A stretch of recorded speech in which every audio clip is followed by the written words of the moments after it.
Thank you. Director General Jorgensen, I'd like to start with you, if that's all right. In your opening statement, your written statement submitted to the committee, you have indicated that you have, in your words, doubled down on a clean energy transition, and that recent events have quote, proved that European institutions and democracy are robust and prepared for the challenge, close quote. Recent events, however, tell a little bit different story, a slightly different story than that.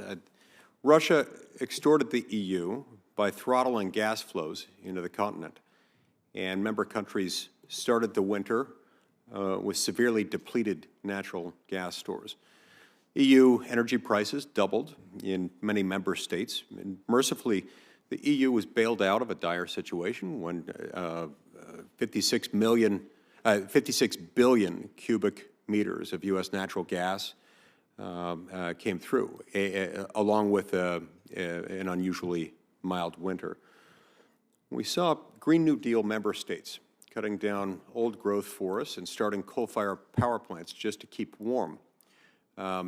These are not necessarily signs of things going well. So what can you tell me about what steps the EU is taking to ensure that we've got proven, dispatchable energy sources that will be available in the future when these interruptions occur? Because, as I'm sure you would agree, burning wood is one of the dirtier things that people can burn.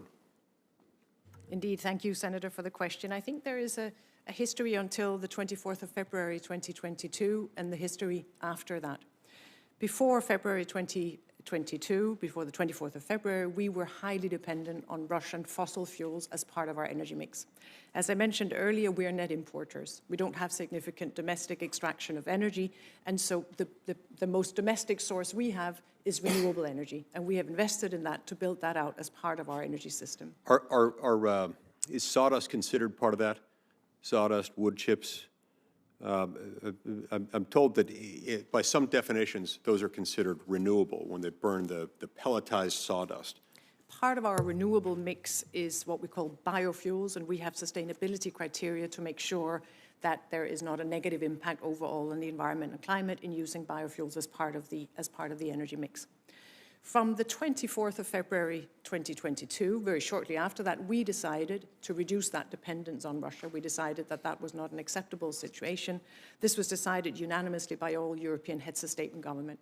And what you've seen since the 24th of February last year is a significant reduction, more than a significant reduction, a cut in that dependence on Russia. We got through that year without any shortages. We got through that year with secure supplies. We got through that year, as you said, with very high energy prices as a result of the global energy crisis, as a result of that global supply-demand Even gap during in a natural mild gas. winter, right? Thank you. I've got limited time. Dr. Mikulska, now you described the potential impact of EU countries, in effect, crossing their fingers and not purchasing long-term gas contracts. Hoping that they'll be able to sort of will themselves into carbon neutrality, hoping for the best, despite past performance and no sign that they're going to be able to do that. What impact could this have on Russia's ability to continue to use natural gas as a geopolitical tool for economic extortion? Well, we do know, as many tables here have shown, that the Russian gas is still flowing to Europe, both via pipeline and as LNG, which speaks to the persistence of that fuel. While EU was able to ban oil in most of the cases, this has not been the case for Russian gas. And that creates instability that's there. Thankfully, there are ways in which LNG imports can be ramped up. However, for the next 2-3 years, those LNG imports will be limited by the supply. So there is a big problem with potential instability, volatility of prices, even if the storage that's currently at really high levels remains at high levels.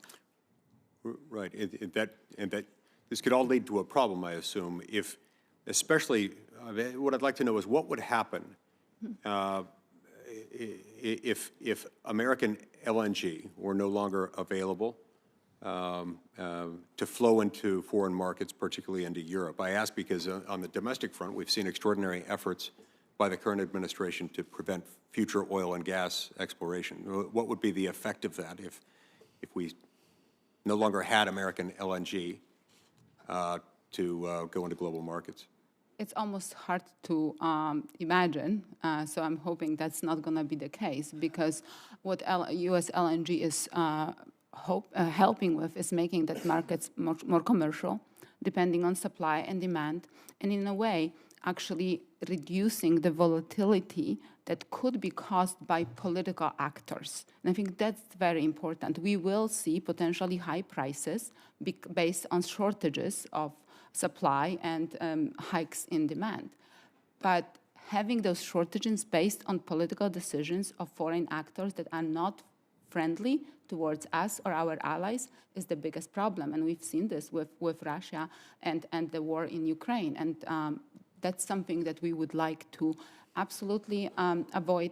And U.S. exports of both oil and gas have provided U.S. with geopolitical power that literally checks the power of other actors, the large producers that are often authoritarian states and that do not necessarily have the best of interest for the U.S. or its allies in mind. Thank you. I see my time's expired. Thanks.